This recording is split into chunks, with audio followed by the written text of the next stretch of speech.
بسم اللہ الرحمن الرحیم۔ السلام علیکم ورحمۃ اللہ وبرکاتہ۔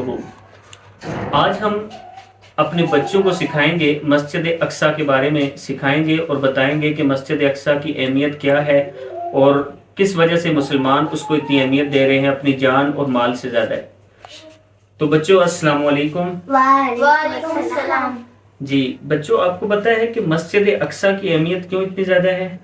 جی کیا؟ مسجد اقصیٰ مسلمانوں کے لیے اول ہے، قبلہ اول۔ ہے۔ ٹھیک ہے، مسجد اقصیٰ جو ہے یہ مسلمانوں کا قبلہ اول ہے، یعنی مسلمان اس کی طرف رخ کر کے نماز پڑھتے تھے۔ بعد میں حکم ہوا، اللہ تعالیٰ نے حکم دیا کہ آپ قبلہ شریف کی طرف رخ کر کے نماز پڑھیں، تو مسلمان قبلہ شریف کی طرف اپنا رخ کر کے یعنی کعبہ شریف کی طرف رخ کر کے نماز پڑھنے لگے۔ تو مومنہ، آپ کو پتہ ہے مسجد اقصیٰ کس جگہ ہے؟ فلسطین میں۔ گڈ، مسجد اقصیٰ فلسطین میں ہے۔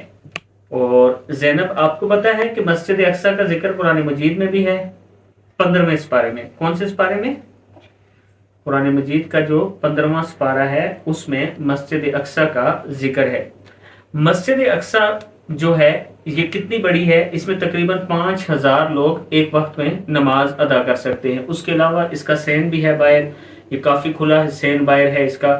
اور مسجد اقصیٰ کے لیے اللہ تعالیٰ قرآن مجید میں ارشاد فرماتا ہے، پاک ہے وہ ذات جو اپنے بندے کو رات ہی رات میں مسجد حرام سے مسجد اقصیٰ لے گی، جس کے آس پاس ہم نے برکت دے رکھی ہے، اس لیے کہ ہم اسے اپنی قدرت کے بعد نمونے دکھائیں۔ یقیناً اللہ تعالیٰ ہی خوب سننے والا اور دیکھنے والا ہے۔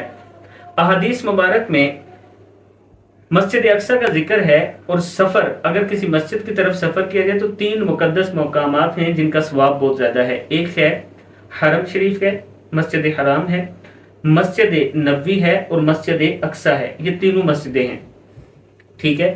مسجد اقصیٰ مسلمانوں کے پاس تھی پہلے، پھر اس پر قبضہ ہوا اور یہودیوں نے یہ کہا کہ یہاں پہ ہیکل سلیمانی ہے، ہم نے وہ بنانا ہے، تو یہودیوں نے اس پہ قبضہ کر لیا۔ پھر حضرت عمر رضی اللہ تعالیٰ عنہ نے اسے آزاد کروایا، اس کے بعد یہ مسلمانوں کے پاس بہت عرصہ رہی۔ پھر عیسائیوں نے اس پہ قبضہ کر لیا، پھر سید صلاح الدین ایوبی نے اسے فتح کیا تھا اور اسے آزاد کروایا تھا، اسے صاف کیا تھا۔ ایک وقت پھر ایسا آیا کہ ایک یہودی نے مسجد اقصیٰ کو آگ لگا دی، اس کا بہت سارا حصہ جل گیا، شہید ہو گیا، اور جو سید صلاح الدین ایوبی نے ممبر بنوایا تھا اس کا وہ بھی جل گیا تھا۔ اس کے بعد پھر آج تک یہودی اس پہ قابض ہیں، یہودیوں کا قبضہ ہے۔ 1-2 بار جنگ بھی ہو چکی ہے، مسلمانوں کو وہاں سے نکالنے کی کوشش کی جا رہی ہے۔ ابھی بھی جو جنگ چھڑی ہوئی ہے یہ مسجد اقصیٰ کی وجہ سے ہے۔ یہودی یہ کہہ رہے ہیں کہ فلسطین جو ہے اس میں مسلمان، خاص طور پر غزہ جہاں پہ مسجد اقصیٰ ہے، اس میں مسلمانوں کے لیے جگہ نہیں ہے، یہ ہمارا شہر ہے، ہم یہاں پہ اپنا عبادت گاہ بنائیں گے، اس لیے مسلمان یہاں سے نکل گئے۔ تو آج مسلمان وہاں پہ قربانی دے رہے ہیں اپنے بچوں کی، اپنی اولاد کی، اپنے مال کی۔ تو بچوں، مسجد اقصیٰ اس لیے مسلمانوں کی بہت اہم ہے، مسلمانوں کے لیے، تو یہ آپ نے تاریخ یاد رکھنی ہے۔ آج کا لیسن اتنا ہی ہے، انشاءاللہ نئے لیسن کے ساتھ حاضر ہوں گے۔ السلام علیکم ورحمۃ اللہ وبرکاتہ۔